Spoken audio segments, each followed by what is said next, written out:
This was Korea at the end of World War II, a country liberated after 40 years under Japanese domination and looking forward at last to peace and freedom. Most Koreans had never known what it was to live in a free country under a government of their own. But for the very young, the prospects of such a life seemed bright. Theirs was to be a free Korea. At the end of the war, the heads of three great nations of the world, Great Britain, the United States, and the Soviet Union, had guaranteed that Korea should be a free and independent nation with a government of its own choosing. A geographical line in Korea, the 38th parallel, divided the United States Army's area from that of the Soviet forces after Japan's surrender. The Russians were to accept Japanese prisoners north of the line, the United States to the south. But this arbitrary line was to become a symbol of strife and division, for the Soviet Union wanted complete control of Korea north of the 38th. In Seoul, a joint United States-Soviet commission met to reach agreement on unification for Korea, but the Russians blocked every attempt to solve the question. It became clear that Russia was not interested in a free and united Korea, but only in bringing Korea under Soviet domination. The United Nations General Assembly, at the request of the United States, took up the problem and appointed a commission to supervise free elections throughout the country. But Russia excluded the UN Commission from the part of the country it controlled. When Korea's election day came, therefore, it was limited to the region south of the 38th parallel. But on May 10, 1948, South Korea's people, 2/3 of the country's population, voted, electing freely and fairly a national assembly to establish a constitution and a national government. 5 days later, the Republic of Korea was installed with Syngman Rhee as its president. The United Nations recognized it as the lawful government of the area in which elections had been permitted and as the only lawful government in Korea. A self-ruled Korea began to work for prosperity and security. Growing industries helped the country toward economic as well as political independence. Koreans north of the 38th parallel, hearing of liberty and prosperity below the line, came in thousands to the new Republic of Korea, fleeing the autocratic communist regime established in the north by the Russians. This so-called People's Republic was modeled on the other satellite states under Soviet sway, and its luckiest subjects were those able to escape, like these fugitives, to the south. The newcomers found a land of rich, broad fields, where a hard-working people were moving toward economic stability. Korea, after its long bondage, was taking its place among the world's free nations.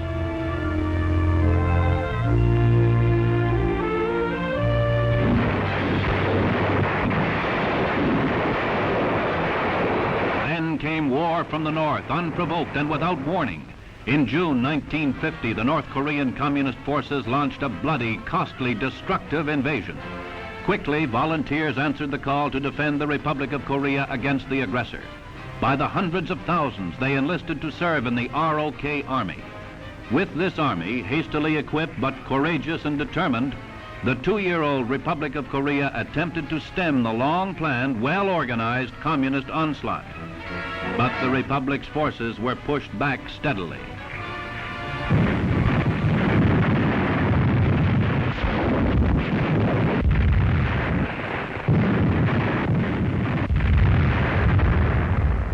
The first and most tragic victims of the wanton communist attack were the civilians of the Republic of Korea. Men, women, and children driven from their homes and their livelihood by the aggressors.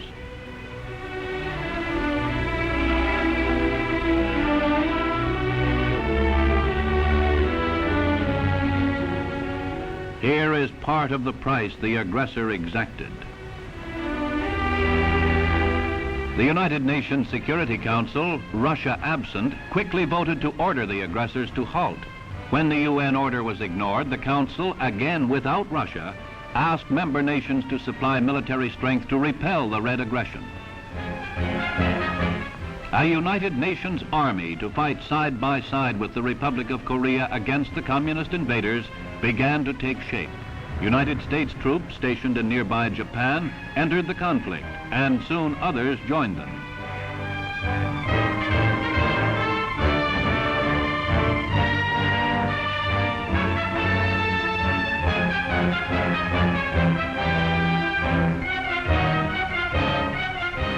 The Republic of Korea was not to be alone in its struggle against aggression.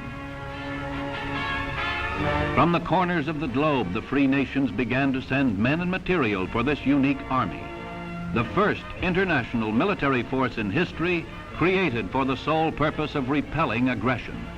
The member nations of the UN were answering the Security Council's call for armed strength to help Korea, and 16 nations sent armed forces: Britain, Canada, Australia, the Netherlands, New Zealand, Belgium, Colombia, Ethiopia, France, Greece, Luxembourg, Thailand, Turkey, the Union of South Africa, the Philippines, and the United States.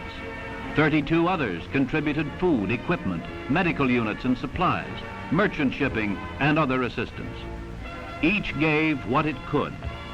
From these many nations, with their varying backgrounds, cultures, and languages, came a unified United Nations effort. And its unity lay in common adherence to the principle that no aggressor shall be permitted wantonly to attack and invade a peaceful, lawfully governed nation, however small or weak the victim may be.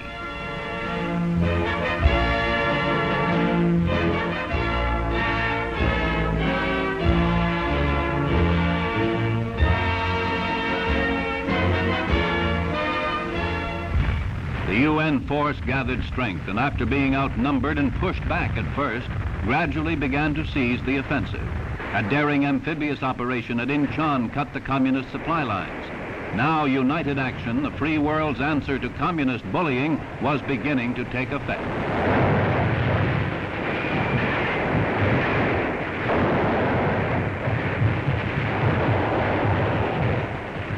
The United Nations were on the move.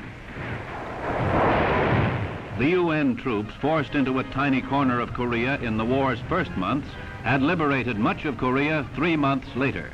And the Korean people, young and old, recognized them as friends and liberators, in contrast to the invaders who had stormed through the land such a short time before. Between the fighting men of the world's free nations and the victims of aggression, a warm understanding sprang up.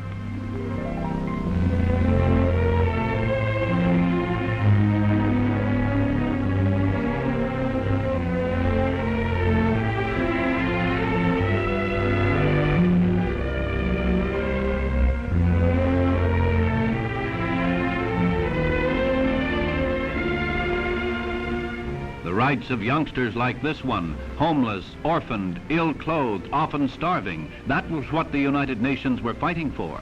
They fought to prevent those rights from being threatened ever again. UN forces, advancing with extraordinary rapidity, moved into Seoul in September 1950.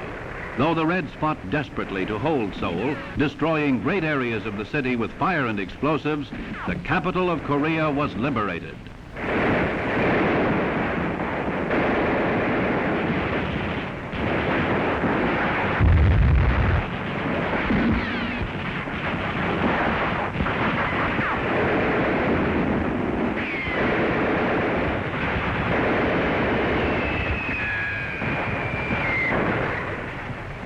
And the flag of the United Nations, symbol of unity against aggression, flew above the battered capital. North Korean Reds began surrendering in droves. The Red Army was disintegrating. Once captured, many of the prisoners showed no desire to return to the slavery of life in communist North Korea. They were amazed to find that their captors treated them like human beings. Then Communist China, in January 1951, openly joined the war against the Republic of Korea and the UN. When the Soviet orbit flung this great war machine into the battle, a new act of aggression had been committed. The Republic of Korea and the United Nations fought to repel this new invasion. But once more, as in the beginning, they were outnumbered. They were forced to fall back before the onslaught of the Chinese hordes, which the communist leaders, utterly reckless of human life, threw into the conflict.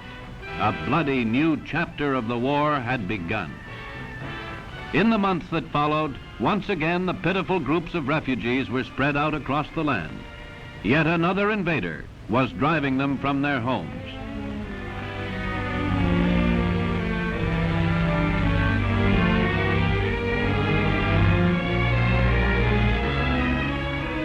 For the Korean people, exhausted by successive waves of marauders, the dream of peace, prosperity, security, and self-rule seemed more remote than ever.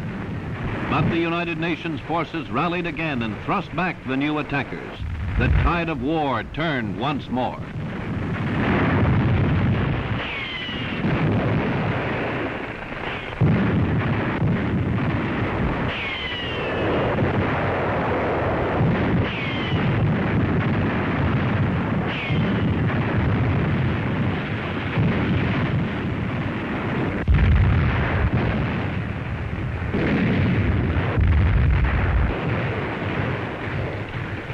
For these gains, the free nations paid a frightful price. More than 25,000 United Nations soldiers died in the 3-year Korean War. More than 100,000 were wounded. For the communists, the toll was even heavier. At Kaesong in July 1951, a series of truce talks began. Under pressure of military setbacks and of rising world opinion, an agreement to negotiate had been won from the communists. The first expression of communist consent to discuss peace came directly from Moscow, not from the Chinese or North Korean puppets. For the free world, the talks were frustrating. They were characterized by deliberate delays, haggling, and petty arguments by the Reds. The UN negotiators displayed two qualities most needed: goodwill and inexhaustible patience. Often it seemed the North Koreans, their Chinese communist accomplices, or perhaps their Russian masters, did not really want peace. The question of repatriation of prisoners of war finally became the greatest obstacle to a truce. The Red negotiators insisted that any truce require all captives to be returned to their own countries by force if necessary. Given proper medical care, decently clothed, housed, and fed, and sensing what freedom could be, many of them did not want to be sent back to their communist-ruled native lands. The United Nations held to the humanitarian principle that no prisoner should be repatriated against his will. The prisoners were permitted to express their choice, whether they would elect to return to communism or whether they would rather be set free to go where they chose in case of an armistice. Many chose freedom. Over the fate of these men, the truce talks stalled. Meanwhile, the war went on. It had settled into a more static conflict, with much of the fighting confined to artillery duels and air bombardment. The UN had stabilized the front at a point north of the 38th parallel.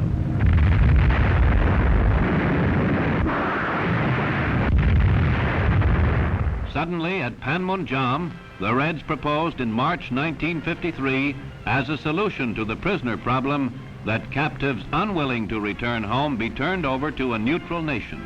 This was almost identical with a plan rejected months before by the Reds when put forward by India. But it was acceptable to the UN, for it did not require any prisoner to return unwillingly. The exchange of ill and wounded prisoners, started in April 1953, was the first tangible progress toward a truce, the first evidence of possible good faith on the Reds' part.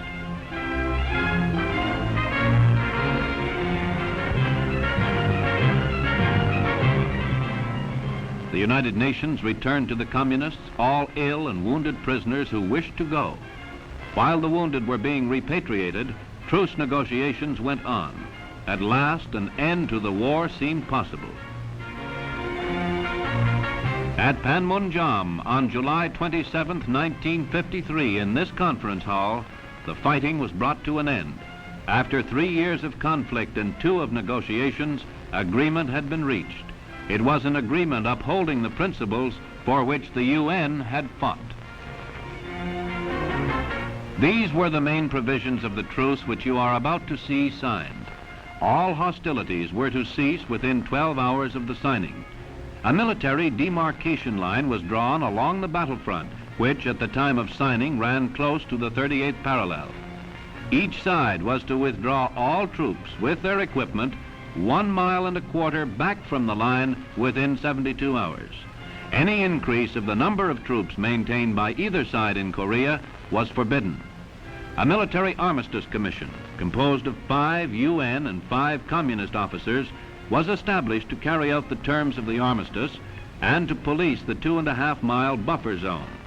A neutral nation supervisory commission, composed of 1 officer each from Sweden, Switzerland, Poland, and Czechoslovakia, was set up to check ports of entry into Korea. All prisoners desiring repatriation were to be sent home within 60 days. The others were to be placed into the custody of a neutral nation's repatriation commission, made up of officers from India, Sweden, Switzerland, Poland, and Czechoslovakia. For 90 days, the communists were permitted to send representatives to persuade, if they could, the unwilling to come home. The persuading was to be done in the presence of neutral officers and a UN officer. The fate of captives still reluctant to return would next be discussed by a political conference. If the conference failed to agree on their disposition in 30 days, the prisoners were to be released to civilian status.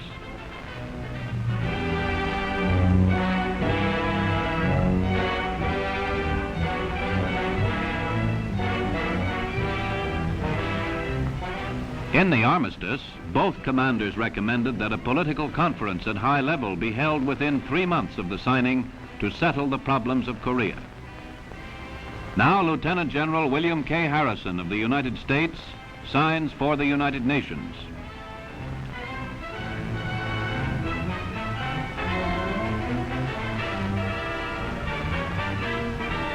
And North Korean Lieutenant General Nam Il signs the document for the Communists. The truce was an accomplished fact, though fighting was not to cease for 12 hours. Through those last 12 hours, up to the final minute, the war continued.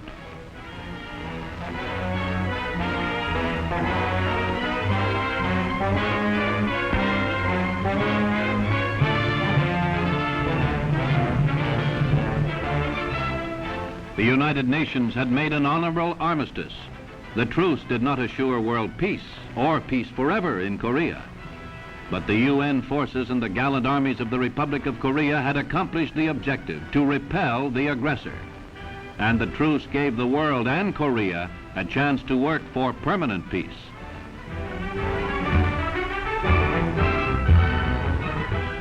The armistice maps show the terrible futility of the North Korean and Chinese communist invasions of the Republic of Korea, at enormous cost to themselves, as well as to Korea and the United Nations.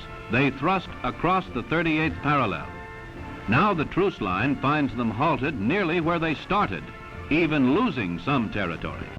The lesson is this: the world will no longer tolerate aggression. The guns are silent in Korea now, and Koreans are returning to their homes. Again, the hope of a peaceful, secure existence rises in their hearts.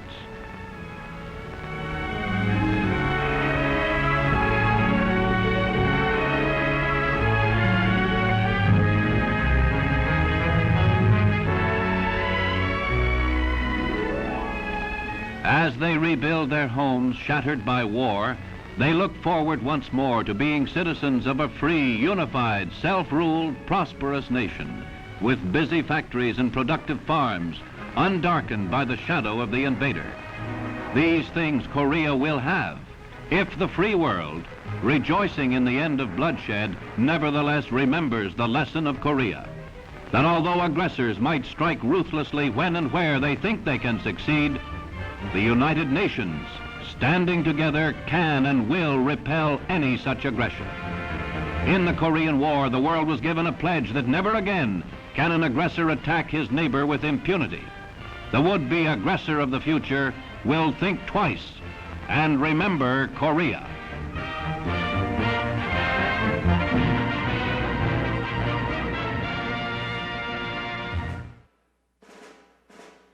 Thanks for watching. If you'd like to help us produce more compelling historical content like this, Please like, comment below, and share this video with fellow history buffs. And of course, be sure to subscribe to help keep history happening.